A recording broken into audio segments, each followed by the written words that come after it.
ప్రభునందు ప్రియులైన మీకందరికీ యేసుక్రీస్తు ప్రభువారి నామములో శుభవందనాలు తెలియజేస్తూ ఉన్నాం. దైవజనులు బ్రదర్ భక్త సింగ్ గారి పరిచర్యలో నుండి అలసిన వాణిని ఓరడించు మాటలు మే 31. ఇంకా 4 నెలలైన తరువాత కోతకాలం వచ్చునని మీరు చెప్పుదురు కదా. ఇదిగో మీ కన్నులెత్తి పొలములను చూడుడి, అవి ఇప్పుడే తెల్లబారి కోతకు వచ్చి ఉన్నవి. యోహాను సువార్త 4:35.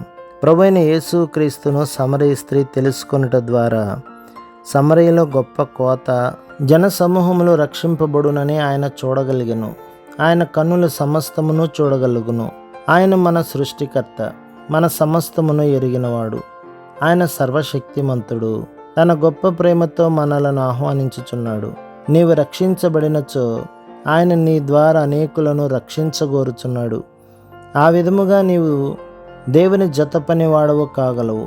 యేసు క్రీస్తు లోక రక్షకుడని మొట్టమొదట ఒప్పుకొనిన అన్యులు సమరయులే. ఎట్టి ప్రత్యక్షత! ఇదంతయు ఆ స్త్రీ సాక్ష్యం యొక్క ఫలితమే. నిజమైన పశ్చాత్తాపం ద్వారా ఆమె త్వరగా సంపూర్ణంగా మార్చబడెను. అదే సమయంలో యేసు క్రీస్తు ప్రభు లోక రక్షకుడను సంపూర్ణ ప్రత్యక్షతను ఆమె పొందెను. ఆ తర్వాత ఇతరులకు ప్రభు అయిన యేసును చూపించుటకు సాధనమైనది. దేవుడు హన్నాను కూడా తన పనిలో సహకారిగా ఎట్లు చేసినో చూడుడి. ఏలిని గద్దించుటకు ఒక వ్యక్తి లేక సాధనము ఆయనకు కావలసి వచ్చెను. దేవుడు కోరిన ఎడల ఆ పని చేయుటకు దేవదూతలను పంపి ఉండవచ్చును. కానీ మానవులను ఉపయోగించుట దేవుని ఏర్పాటు. ఆయన హన్నాను ఎన్నుకొనెను. ఆమె దేవుడు కూడా అవసరత కలిగి ఉన్నాడనియు, తన వంటి దీనురాలు సమూయేలు వంటి కుమారుని కనుట ద్వారా ఆ అవసరత తీర్చబడగలదనియు గ్రహించెను. ఆ విధముగా తన ప్రార్థన ద్వారా ఆమె దేవుని సహకారిగా కాగలిగెను. అదే విధముగా ఐథియోపియాలో ఒక నపుంసకుని రక్షించుట ద్వారా దేవుడు అచ్చట ప్రవేశమును పొందగలిగెను. ప్రభు ఫిలిప్పును అరణ్య మార్గమున పొమ్మని చెప్పెను. అతడు విధేయత చూపగానే దేవుడు నడిపించెను. ఆ ఐథియోపియుడు పశ్చాత్తాపడి విశ్వాసముంచి బాప్తిస్మము తీసుకొనెను. ఇప్పటికి ఐథియోపియాలో విశ్వాసులు కలరు. పని అరణ్యములో ఆరంభమయ్యను. ఫిలిప్పు దేవుని జత పనివాడు. లూదియా కూడా దేవుని పనిలో సహకారిగా అయినది. అపోస్తల కార్యములు 16:14-15. ఆమె ద్వారా ఐరోపాలోనికి సువార్త తీసుకొని పోబడినది. ఐరోపాలోని ఫిలిప్పీ పట్టణములో ఆమె ఇంటిలోనే మొట్టమొదటి సంఘము స్థాపించబడెను. కొన్ని సంవత్సరముల తర్వాత చాలామంది విశ్వాసులను మనం ఫిలిప్పీలో కనుగొనగలము. ఫిలిప్పీ పత్రిక 1:1.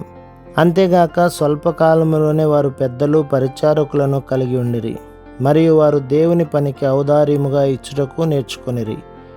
ఫిలిప్పీ పత్రిక 4:15-16. లూదియా పౌలును అతని వారందరినీ సంతోషంగా ఆహ్వానించి తన ఇంట చేర్చుకొనెను. ఫిలిప్పులోని అనేకులకు ఆమె జీవితము మాదిరికరముగా ఉత్తేజకరముగా నుండెను. ఫిలిప్పులోని సంఘము చాలా బలమైనదిగా నుండి ధైర్యవంతులైన సాక్షులను కలిగి ఉండెను. ఆ ప్రాంతమంతటిలో అనేక సంఘములు స్థాపించబడెను. ఆ విధముగా లూదియా కూడా దేవుని పనిలో సహకారిగా కాగలిగెను. నీవెవరివైనను సరే, దేవుడు నిన్ను తన పాలి భాగస్తునిగా జతపని వానిగా ఉండవలనని కోరుచున్నాడు. నీ విధేయత ద్వారా ఇంకనూ అనేకులు తన రాజ్యంలోనికి రావాలనని కోరుచున్నాడు. నీవు చిన్నవాడివై ఉండవచ్చును, కానీ ఆయన సంఘమును కట్టుటలో నీకు కూడా భాగమున్నదని జ్ఞాపకముంచుకున్నాము. చాలా ద్వారములు తెరవబడి ఉన్నవి.